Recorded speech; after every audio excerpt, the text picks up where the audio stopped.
DRAM, for dynamic random access memory, is a type of volatile memory used in computers and electronic devices.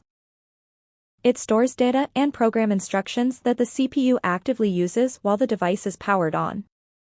However, it requires constant electrical refreshing to maintain data, making it slower than SRAM but more compact and cost-effective. DRAM serves as the main memory in computers, allowing for multitasking and active data storage. SRAM means static random access memory and is another type of volatile memory that stores data more efficiently and faster than DRAM. Unlike DRAM, it doesn't require constant refreshing, resulting in faster access times. However, SRAM is costlier and physically larger.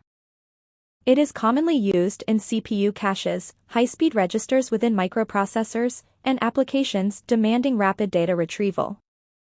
ROM or read-only memory is non-volatile memory that contains permanent, unchangeable data or firmware instructions.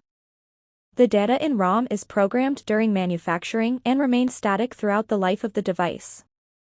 ROM is often used to store critical system instructions and firmware, such as the BIOS in computers, firmware in gaming consoles, and embedded software in various electronic devices.